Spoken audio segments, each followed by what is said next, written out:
आज का विषय कुछ ऐसा है जो हम सब अपनी रोजमर्रा की जिंदगी में महसूस करते हैं। किसी को तुरंत परख लेने की या जज कर लेने की आदत।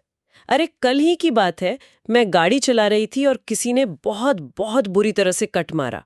मेरे मुंह से जो पहला शब्द निकला वो यहाँ दोहराया नहीं जा सकता, पर मेरे मन में उस इंसान की पूरी शख्सियत का एक खाका तैयार हो गया था। बदतमीज, लापरवाह, खुदगर्ज।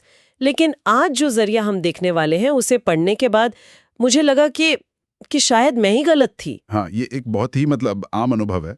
हमारा दिमाग फैसला सुनाने के लिए इतनी जल्दी में रहता है कि हम समझने के लिए एक तरह से रुकते ही नहीं।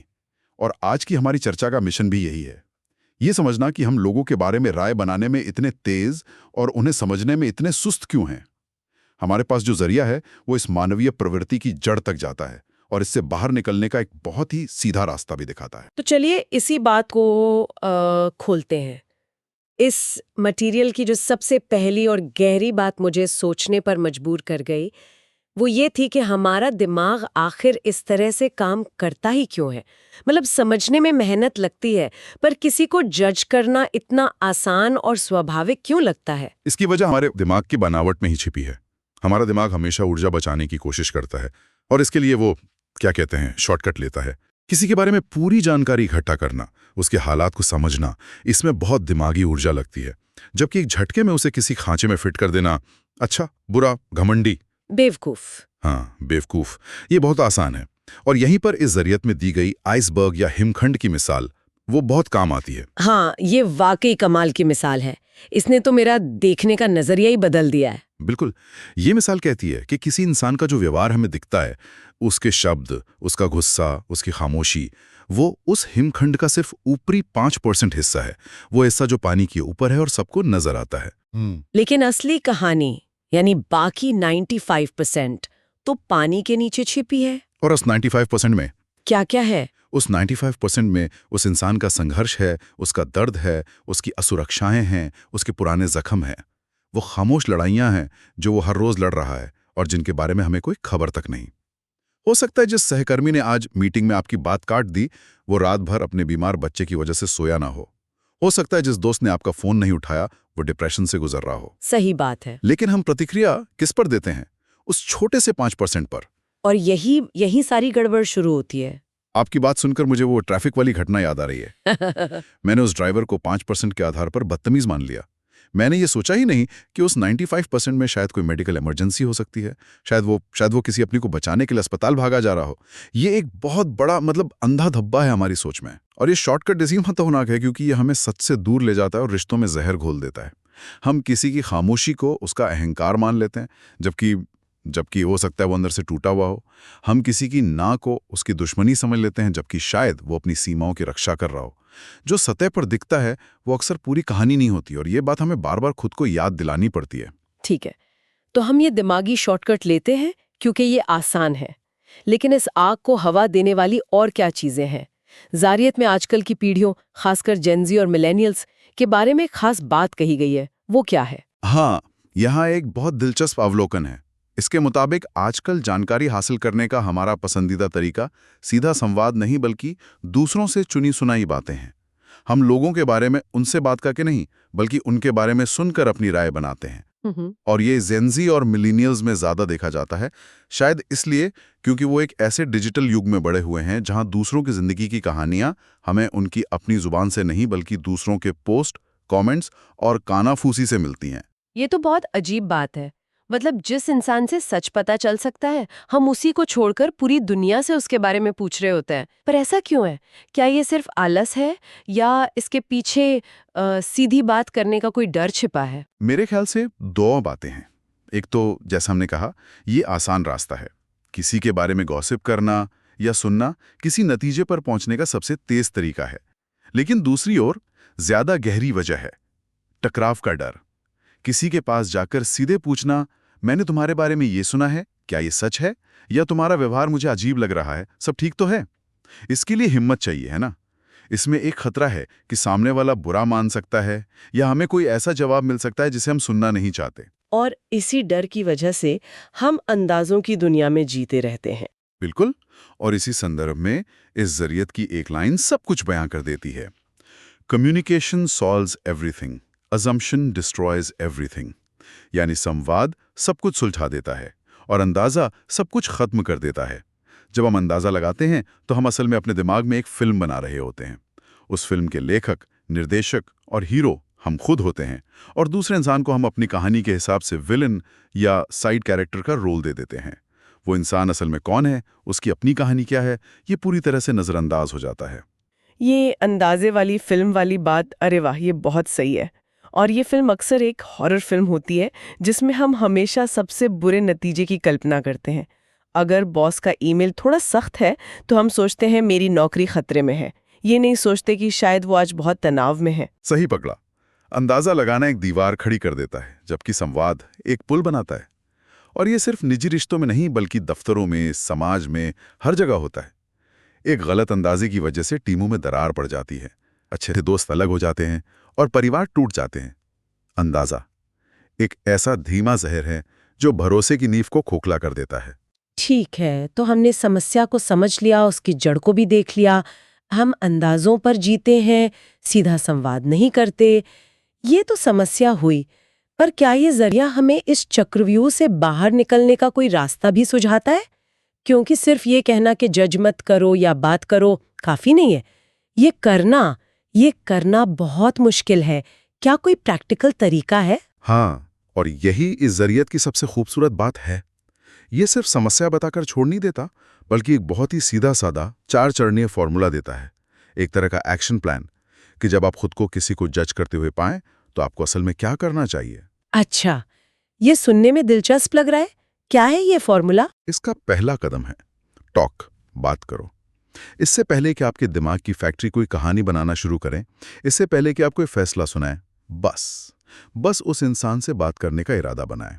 ये सबसे पहला और अक्सर सबसे मुश्किल कदम होता है, क्योंकि इसमें अपने अहंकार को एक तरफ रखना पड़ता है, लेकिन इसके बिना आगे के दरवाजे बंद रहते हैं। यानी अपनी अंदरूनी अदालत को बर्खास्त करके दूसरे इंसान से संपर्क साधो। ठीक है, पहला कदम हुआ बात करो। इसके बाद दूसरा कदम है आस्क, पूछो। और सिर्फ पूछना नहीं, बल्कि सही तरीके से पूछना। यहां सवाल पूछने का तरीका बहुत मायने रखता है। अगर आप पूछेंगे तुमने मेरे साथ ऐसा क्यों किया, तो यह एक आरोप जैसा लगता है और सामने वाला तुरंत डिफेंसिव हो जाएगा।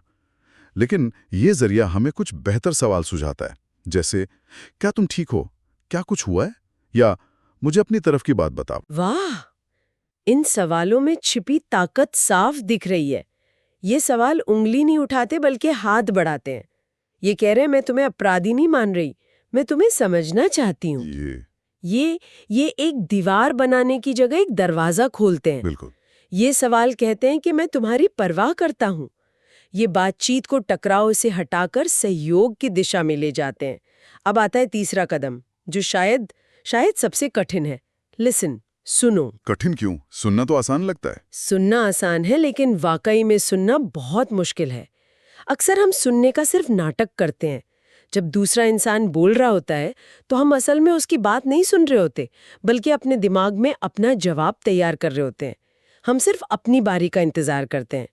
असली सुनने का मतलब है बिना अपनी राय बनाए, बिना बीच में टोके, बिना अपने जवाब की तैयारी किए, बस खामोशी से सामने वाले को अपनी पूरी बात कहने का मौका देना। उसकी खुशी, उसका दर्द, उसका गुस्सा, सब कुछ बाहर आने देना। ये तो एक तरह का ध्यान या मेडिटेशन हो गया। अपने विचारों को शांत करके सिर्फ दूसरे पर ध्यान केंद्रित करना। आप इसे ऐसा ही समझ सकते हैं। ये दूसरे इंसान को सम्मान देने का सबसे अच्छा तरीका है। और जब आप वाकई में सुनते हैं, तब आप चौथे और आखिरी कदम के लिए तैयार होते हैं, जो है अंडरस्टैंड, समझो। सुनने के बाद उनके नजरिए को, उनकी स्थिति को, उनके 92% हिस्से को समझने की कोशिश करें। यहाँ एक बहुत जरूरी बात याद रखने वाली है। समझने का मतलब सहमत होना नहीं होता। ये एक बहुत महत्वपूर्ण फर्क है। जरा इसे और समझाइए। हो सकता है कि पूरी बात सुनने के बाद भी आप उनके काम या फैसले से सहमत ना हो, लेकिन अब आप ये समझ सकते हैं कि उन्होंने वैसा क्यों किया। आप उनके इरादों को, उनके डर को, उनकी मजबूरियों को देख सकते हैं। समझना सहानुभूति के बारे में है, मंजूरी के बारे में नहीं। आप कह सकते हैं, ठीक है, अब मैं समझा कि तुमने उस वक्त ऐसा क्यों महसूस किया या ऐसा कदम क्यों उठाया। जैसा कि ज़रियत में कहा गया है, असली सच हमेशा उस इंसान से आता है, लोगों से नहीं। और वो सच आपको तभी मिलेगा जब आप समझने की कोशिश करेंगे। बात करो, पूछो, सुनो और समझो। ये चारों कदम एक दूसरे से जुड़े हुए हैं। लेकिन जैसा आपने कहा, इसके लिए अपने अहंकार को पीछे रखना पड़ता है बिल्कुल। और ये मानना पड़ता है कि शायद हमारी पहली प्रतिक्रिया गलत थी। यह आसान नहीं है। बिल्कुल नहीं है। इसके लिए भावनात्मक परिपक्वता की जरूरत होती है। खुद को सही साबित करने की हमारी इच्छा वो बहुत प्रबल होती है। इस फॉर्मूले को अपनाने का मतलब है सही होने से ज्यादा रिश्ते को और सच्चाई को महत्व देना। ये फॉर्मूला बहुत कारगर है, लेकिन मुझे लगता है कि इसे वाकई में अपनाने के लिए एक और गहरी सोच की जरूरत है। एक ऐसा नजरिया जो हमें किसी को जज करने से पहले ही रोक दे। और जरूरत में एक ऐसी ही सोच का जिक्र है जो शायद इस पूरी चर्चा का सार है। हाँ, और वो एक बहुत ही शक्तिशाली विचार है। वो कहता है people are not bad, people are hurt. यानी लोग बुरे नहीं होते, बस उन्हें चोट पहुंची होती है। ये एक छोटा सा वाक्य है, लेकिन ये सोच का पूरा नजरिया बदल देता है। कैसे? ये सिर्फ शब्दों का हेरफेर नहीं है। नहीं, ये सिर्फ शब्द नहीं है, ये एक पूरा पैराडाइम शिफ्ट है। जब हम किसी को बुरा या बदतमीज या घमंडी का लेबल देते हैं, तो हम एक अंतिम फैसला सुना देते हैं। हम खुद को नैतिक रूप से उनसे ऊंचे स्थान पर रख लेते हैं। हम जज और वो अपराधी। इससे हमारे और उनके बीच एक दीवार खड़ी हो जाती है और बातचीत की कोई गुंजाइश नहीं बचती। और जब हम उन्हें चोट खाया हुआ इंसान मानते हैं, तब क्या होता है? तब हम बराबरी पर आ जाते हैं। हम एक इंसान के तौर पर दूसरे चोट खाए हुए इंसान से जुड़ने की कोशिश करते हैं। बुरा एक स्थायी चरित्र की तरह लगता है, जबकि चोट खाया हुआ एक अस्थायी स्थिति है। यह हमें याद दिलाता है कि हर रूखे व्यवहार के पीछे, हर गुस्से के पीछे, हर अजीब प्रतिक्रिया के पीछे अक्सर कोई दर्द छिपा होता है। कोई डर, कोई असुरक्षा, कोई पुरानी चोट। और जब हम इस नजरिए से देखते हैं, तो हमारे अंदर गुस्सा या चिढ़ की जगह करुणा और सहानुभूति पैदा होती है। ये तो ऐसा है जैसे हम दुनिया को देखने के लिए अपना चश्मा ही बदल रहे हैं। एक चश्मे से हर कोई विलन दिखता है और दूसरे चश्मे से हर कोई अपनी लड़ाई लड़ता हुआ एक इंसान। बिल्कुल। बुरा कहना समस्या का अंत कर देता है, लेकिन चोट खाया हुआ मानना समाधान की शुरुआत करता है। ये हमें समस्या का हिस्सा बनने के बजाय समाधान का हिस्सा बनने का मौका देता है। ये हमें उस 4 चरणीय फॉर्मूले को अपनाने के लिए प्रेरित करता है। हम बात इसलिए नहीं करते कि उन्हें गलत साबित कर सकें, बल्कि इसलिए करते हैं ताकि उनके दर्द को समझ सकें। कोशिश करते हैं तो आप सिर्फ उनकी ही नहीं बल्कि अपनी जिंदगी भी बदलते हैं। आप अपने अंदर की कड़वाहट और नेगेटिविटी को कम करते हैं। ये एक तरह से खुद को भी आजाद करना है। लगातार दूसरों को जज करने का बोझ बहुत भारी होता है। यह हमें हर समय एक आलोचक की भूमिका में रखता है, जो दिमागी तौर पर बहुत थका देने वाला होता है। जब हम समझने का रास्ता चुनते हैं, तो हम उस बोझ से मुक्त हो जाते हैं। हम दुनिया को और इंसानों को उनकी पूरी जटिलता में स्वीकार करना सीखते हैं, जो हमें एक ज्यादा शांत और समझदार इंसान बनाता है। तो आज की इस गहरी और मज़ेदार चर्चा को अगर समेटे, तो कुछ मुख्य बातें जो हमारे सुनने वालों के लिए काम की हो सकती हैं। मेरे लिए तो सबसे बड़ी सीख वो हिमखंड वाली मिसाल है। हमेशा खुद को याद दिलाना कि जो दिख रहा है वो सिर्फ 5% है। असली कहानी तो 95% में छिपी है, जिसे जानने की कोशिश करनी है। बिल्कुल। और दूसरी बड़ी बात है अंदाजों की दुनिया से बाहर निकलकर संवाद की दुनिया में कदम रखना। वो लाइन हमेशा याद रखने लायक है। अंदाजा सब कुछ खत्म कर देता है, संवाद सब कुछ सुलझा सकता है। तो अगली बार जब मन में कोई कहानी बने, तो उसे सच मानने से पहले उस इंसान से बात जरूर करें। और अगर बात करने की हिम्मत जुटा ली, तो वो सरल लेकिन शक्तिशाली 4 कदमों वाला फॉर्मूला अपनाएं। बात करें, सही सवाल पूछें, ध्यान से सुने और फिर समझने की कोशिश करें, भले ही आप सहमत ना हो। और इन सब से ऊपर वो नजरिया जो इस सब को संभव बनाता है, लोग बुरे नहीं हैं, लोग चोट खाए हुए हैं।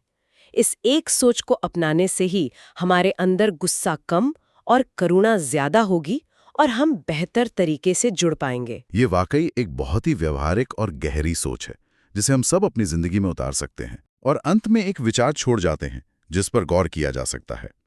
ये जरिया हमें दूसरों के नजरिए को समझने के लिए प्रोत्साहित करता है, जो कि बहुत अच्छी बात है।